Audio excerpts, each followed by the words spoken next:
자, 여러분, 우리 이번에는 여기 그 회계의 어떤 그 재무상태표 이어서 이익 및 측정, 뭐 기타 등등을 좀 얘기해 볼게요. 이건 여러분 그렇게 중요할 것 같지는 않아요. 요 정도만 체크를 좀 해두세요. 감사보고서를 따라 된 적정 의견, 한정 의견, 부적정 의견이에요. 말 그대로 적정 의견은요, 재무제표가 제대로 작성됐다라는 겁니다. 이 회계사가 감사를 하는데 적정하게 작성되었다는 뜻이고요. 한정 의견은요, 나머지는 적정하게 작성되는데 몇 개가 좀 위배된 게 있어요. 한정이라는 말 자체가 몇 개가 좀 위배된 거 있지만 전반적으로는 괜찮다고요. 부적정 의견은요, 이거는 거의 기업이 문 닫는 수준의 판정이에요. 그래서 위배된 사항이 너무 커가지고요. 재무제표가 잘못 작성됐다고 말하는 감사 의견이 부적정이에요. 됐죠? 그래서 요 차이 정도만. 적정은 100% 완벽. 한정은 좀 완벽하지 않은 게 몇 개 있는데 전반적으로는 괜찮다. 부적정은 심각하게 잘못 썼다. 그 재무제표를 이렇게 이해하시면 되는 거고, 의견 거절은요, 합리적 증거를 얻지 못해서 독립성이 결여됐다. 그러니까 이게 의견 표명이 안 된다는 거죠. 어떻게 판단할지를 모르겠다라는 게 의견 거절이다라고 보시면 됩니다. 그렇죠?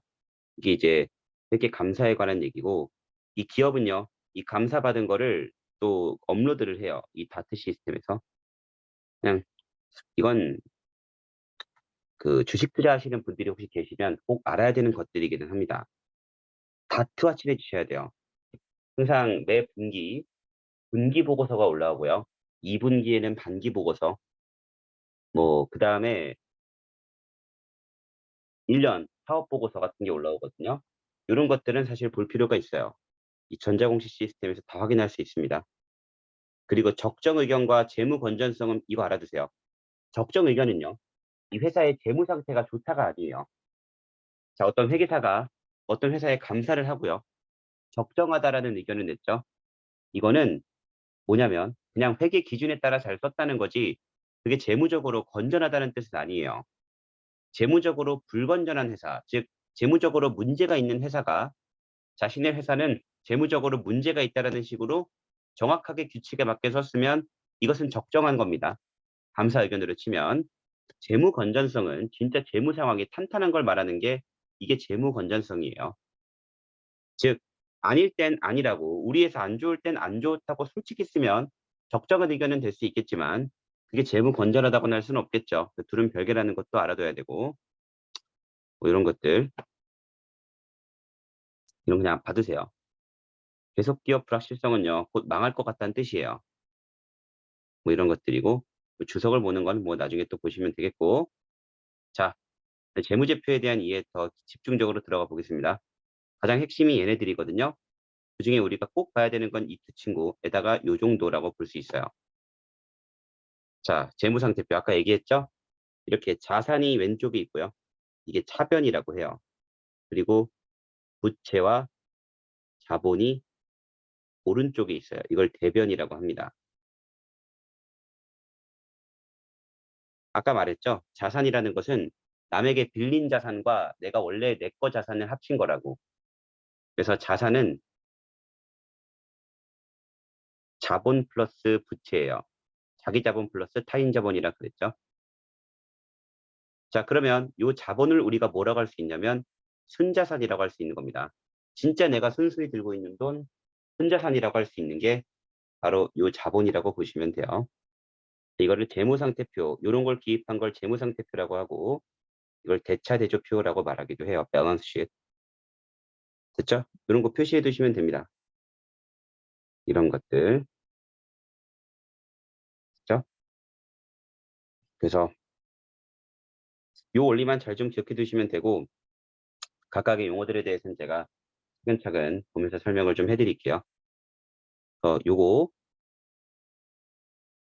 소유주 지분이라고도 할 수 있다는 것도 받으시고 자산은 자본 플러스 부채다. 요거 기억해 두시면 되겠고 자 뒤에 더 보기 전에요. 제가 이거 그냥 이거 보면서 설명해 드릴게요. 유동자산은요. 1년 내로 현금화가 가능한 자산이에요. 이 유동의 기준이 1년이라는 겁니다. 1년 이내로 바로 현금화가 불가능한 것들이 비유동이에요.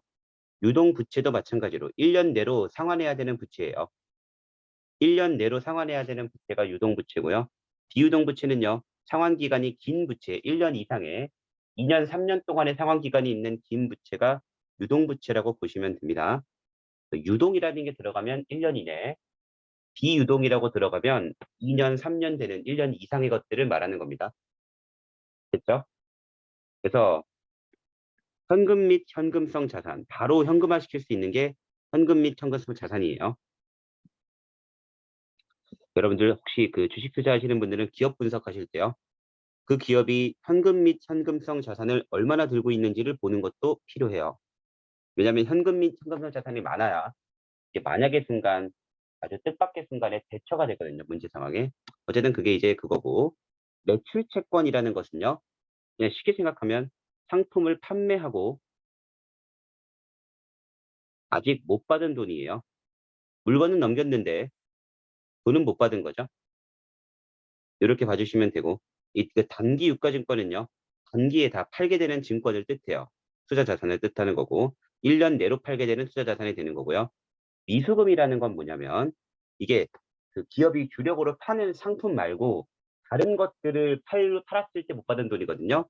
대표적으로 어떤 기업이 갖고 있는 토지나 부동산 등을 판매하고 아직 못 받은 돈이 미수금이에요. 그러니까 넘기긴 넘겼는데 돈을 아직 못 받은 거죠. 이게 미수금. 그리고 선급금이라는 건 뭐냐?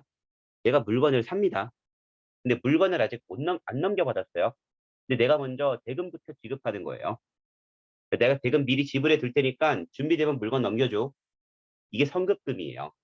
이미 내가 그 물건에 대한 권리는 돈을 줌으로써 실현했죠. 돈을 먼저 줬다 그래서 선급금이 되는 거고요.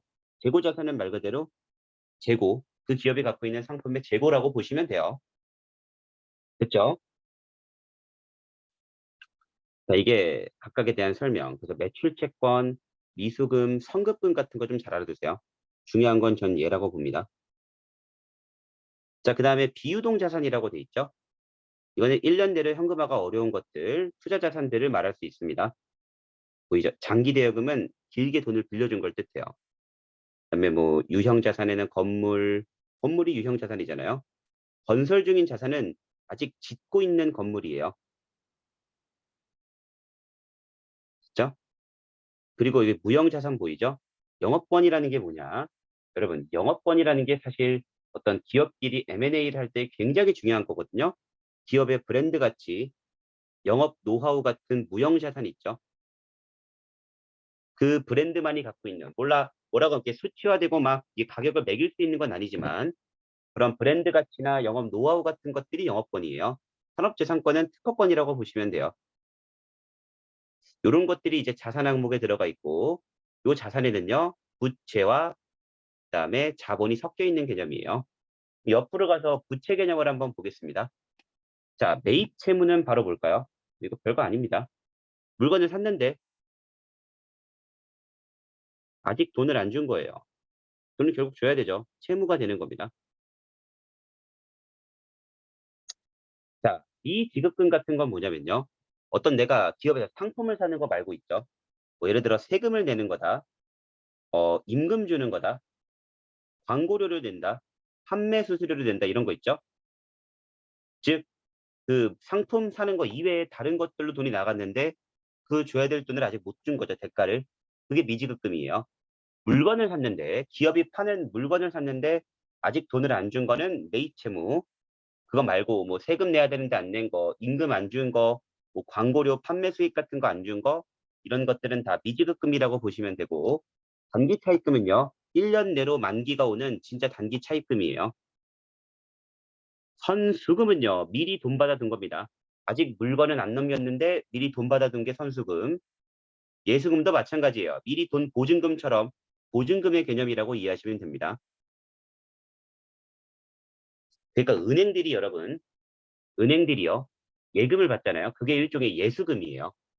은행들이 그거를 보증금을 가지고 이자를 주잖아요. 그게 이런 게 이제 예수금이라고 보시면 돼요. 그래서 은행 같은 경우는 부채가 엄청 높게 잡혀요. 막 '이 회사는 진짜 부채 때문에 망하는 거 아니야?' 싶을 정도로. 왜냐하면 그 예금들이 다 부채로 잡히기 때문에 그렇습니다. 자, 유동성 장기 부채라는 건 뭐냐면 이제 한 5 년짜리 그런 그 돈 빌려준 거였는데 만기가 1년 남은 거죠. 그래서 만기가 1년 남은 장기 부채를 유동성 장기 부채라고 해요. 됐죠? 그다음에 나머지 만기가 1년 이상 2년 3년 남은 것들 비유동 부채라고 하고 뭐 그중에 퇴직급여 충당 부채는요. 이게 종업원들한테 퇴직금을 주려고 쌓아두는 것들이 있어요. 그런 것들이 퇴직급여 충당 부채라고 보시면 됩니다. 이게 왜 부채죠? 왜냐하면 언젠가 직원들한테 줘야 될 돈이잖아요. 그러니까 내가 언젠가는 돈을 줘야 되는 개념들은 부채가 있습니다. 이렇게 봐주시면 되겠고. 자, 그다음에 여기가 이제 자기 자본의 개념, 자본 얘기예요. 이 자본금은 실제 회사가 가지고 있는 자기 자본의 금액을 뜻합니다. 됐죠? 이게 뭐 주식에서는 예를 들어 어떤 회사가 상장을 해요. 돈을 받죠. 그게 다 자본금이 되는 거예요. 어쨌든 그렇게 봐주시면 되고 자본이익여금 얘는 자본 거래에서 생긴 잉여금, 이익이에요. 남는 것들. 됐죠? 그리고 자본 조정이라는 것은 또 뭐냐면요. 자본 거래는 자본 거래인데 약간 자본금으로도 분류하기가 어렵고 자본 잉여금으로도 분리하기가 어려운 개념을 뜻해요. 됐죠? 뭐 예를 들어 이런 게 있습니다. 기업이 있죠. 어떤 회사가 주식시장에 상장이 되어 있습니다. 그때 회사가 어떤 그 기업의 가치를 제고하기 위해서 회사가 자기 회사 주식을 직접 사는 경우가 있거든요. 이거를 자사주를 매수한다라 그래요. 자기 주식을 직접 자기가 사는 거예요. 그럼 이제 자기 주식을 사가지고 그걸 갖고 있다가 주식을 소각시켜 버리는 경우도 있고 다시 그거를 파는 경우가 있어요. 뭐 이렇게 내가 주식을 매입했다가 내 회사 주식을 다시 그 주식을 팔았을 때 생기는 손실 같은 것들 있죠. 이득 같은 것들 이런 것들이 자본 조정에 해당하는 신고예요. 그리고 기타 포괄손익 누계액은요. 이거는 이익으로도 포기하기 좀 애매하고 손실로 포기하기도 애매한 것들을 모은 게 이 친구라고 보시면 됩니다. 그쵸? 요렇게 이해해 주시면 되고 이건 조금 이따 보면서 다시 말씀드릴게요. 이익잉여금은 상품 팔고 번 돈이에요. 영업 활동으로 생긴 순이익이 이익잉여금, 자본 활동으로 생긴 이익이 자본잉여금. 됐죠? 자본 조정은 그 둘 다 좀 자본금이든 자본잉여금이든 좀 끼기 어려운 기업이 자기 주식을 사 가지고 파는 거 이런 것들을 말하는 겁니다. 얘는 그것도 아니는 그냥 여러 가지 잡다한 것들을 뜻하는 거라고 보시면 돼요. 이게 이제 기본 개념이고 여러분들은 요렇게 구성되어 있다는 걸 체크할 수 있으시면 되고요. 꼭 알아야 될 거라면 전 예, 그다음에 예, 이 정도는 알고 있어야 된다고 봅니다. 이것도 알면 좋고 이거는 꼭 알면 좋아. 이 두 개는 진짜 중요한 것들이에요, 사실. 매입 채무 미지급금 됐죠? 예수금도 알면 좋고요. 선수금도. 그다음에 자본이익여금이 뭔지, 이익이익금이 뭔지 요 정도는 여러분들이 체크할 수 있었으면 좋겠어요. 물론 뭐 자본금도 알면 좋고요. 그래서 요런 것들 제가 간단하게 설명해 드렸으니까 이제 다시 한번 읽어보면서 얘기를 좀 해볼게요. 자, 자산. 자산이란 과거 사건의 결과로 기업이 통제하고 있고 미래 경제적 수익이 기업에 유입될 것으로 기대되는 자원이다. 1년 내로 현금화가 가능한 것과 그렇지 못한 걸로 유동과 비유동으로 구별하고 계속 했던 얘기죠. 다 그 얘기예요. 매출 채권은 팔고 이렇게 되는 거고 이거 대손충당금 한번 표시를 좀 해둘게요. 자, 매출 채권이 아까 뭐라 그랬죠? 물건 팔았는데 아직 돈 못 받은 겁니다. 나중에 돈 받기로 약속하고 외상으로 판 거예요. 근데 그 외상으로 사간 애가 돈을 안 줄 수도 있겠죠? 떼먹을 수도 있겠죠? 바로 그 개념. 받았어야 되는데 못 받은 개념이 바로 대손충당금이에요. 못 받을 돈. 이미 못 받은 돈이고요. 그걸 대비해서 쌓아놓은 적립금이에요. 그러니까 이 각을 보니 얘 이거 나 돈 못 주겠네. 그럼 미리 잡아두는 겁니다. 저 외상으로 떼가네 쟤 보니까 쟤 분명 안 주겠네. 이럴 때 미리 좀 이건 못 받는 돈이겠다라고 체크해서 어느 정도 쌓아두는 거 그것을 대손충당금이라고 합니다. 됐죠? 뭐 이런 유가증권 형태의 금융상품, 유가증권 들고 있으면 되고 뭐 성급금 다 얘기하는 겁니다. 이거 그냥 쭉 봐 주시면 아까 말했던 것들이라 그냥 쭉 읽어 보시면 될 거예요. 읽어 보시면 될 거고. 자, 여기서 이제 한 가지 볼 게 있어요, 유형자산에서. 유형자산은 장기간에 걸쳐 사용하거나 기관의 경과로 그 가치가 감소하므로 감가상각에 따른 절차에 따라 비용화해를 해야 돼요. 1 년에 일정 비율을 비용 처리를 좀 해야 돼요, 가치가 깎였다는 걸로. 그걸 감가상각이라고 합니다. 알아두세요. 어떤 유형자산에 대해서 시간이 흐를수록 어느 정도의 비용 처리를 해서 요 가치를 떨어뜨리는 거. 왜냐면 기계가 물건 같은 거는 닳잖아요. 이런 걸 감가상각이라고 합니다. 요 정도 체크해 두시면 좋을 것 같고. 자, 무형활동은 자 이게 영업권, 뭐 산업재산권 얘기를 했고, 부채도 다 얘기를 했고, 유동부채도 그냥 아까 말했던 거랑 비슷한 거니까 읽어 보시면 이해되지 않을까 싶습니다. 요런 것들. 이것도 다 이렇게 보시면 자본 조정 뭐 여러 가지 보이시죠? 읽어 보시면 이제 될 거예요. 그죠? 네, 이거 자본금은 주주가 회사에 현금이나 현물자산을 출자한 자본 중 액면 금액에 해당하는 금액, 이게 자본금이에요.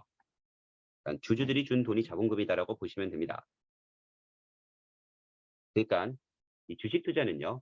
그래서 회사의 주인이 되는다는 게 이런 거예요. 회사에 돈을 빌려주는 게 아니에요. 그건 채무고 부채고 주식을 산 사람들이 주는 건 회사에 자본금을 주는 거다라고 보시면 됩니다. 이런 거 쭉 읽어보시면 될 것 같고, 자, 그 다음에 포괄손익계산서도 같이 좀 볼게요. 여기까지는 보고 끝내겠습니다.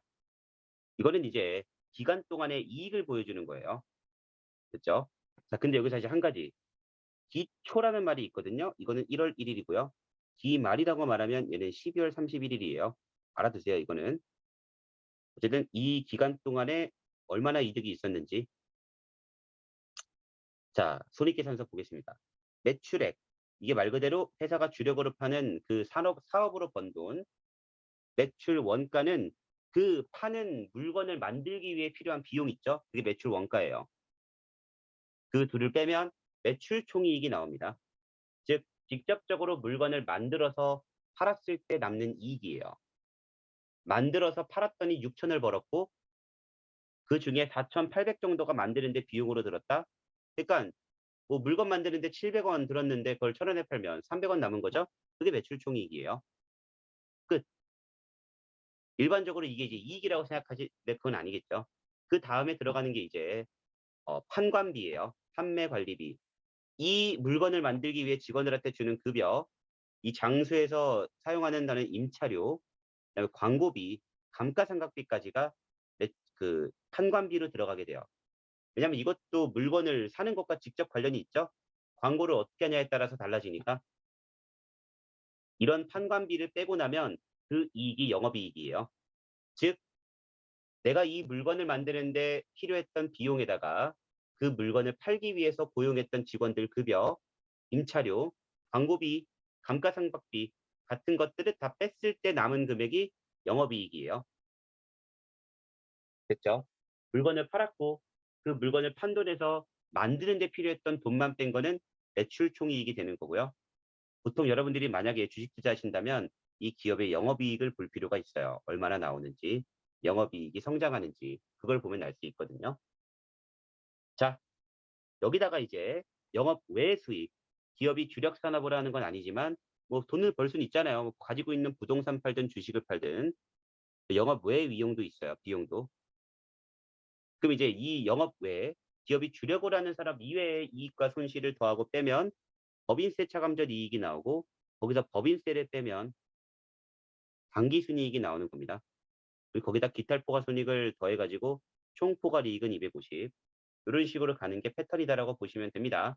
여러분들이 기억해야 되는 건 매출 원가, 판관비, 판관비에는 이런 것들이 있다라는 거, 얘를 빼고 거기서 얘 빼면 영업이익이라는 거, 그리고 영업이익에서 영업 외 수익 비용을 더하고 빼면 법인세 차감전 이익, 법인세 비용 빼면 당기순이익, 여기까지는 꼭 알아두세요.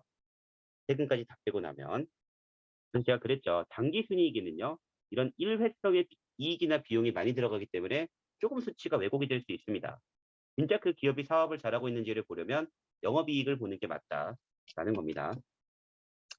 뭐 그런 것들이고, 자, 그래서 요 포괄손익계산서를 바라보는 건 이렇게 정리를 좀 해 두시면 되고 이거 다 제가 말씀드린 개념이라 그냥 쭉 읽어 보시면 무슨 말인지 알 겁니다.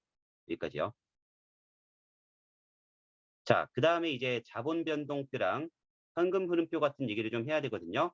사실 이 현금 흐름표는요. 또 이것도 주식을 공부하시는 분들이면 너무 중요한 개념이에요. 그러니까 어떤 회사를 투자 결정하는데 현금 흐름표를 보지 않는 건 말이 안 돼요. 그 정도로 중요한 개념이라 어쨌든 요런 개념들은 제가 다음번에 또 설명해 드릴게요. 일단 오늘은 여기 포괄손익 계산서의 계정에 관한 설명, 얘를 어떻게 이해하면 되는지를 쭉 흐름에 따라 보여드렸으니까 보시면서 다시 복습 좀 잘해 주시면 되겠습니다. 자, 여기까지 하고요. 저는 또 다음 강의에서 오는 걸로 하겠습니다. 고생하셨습니다.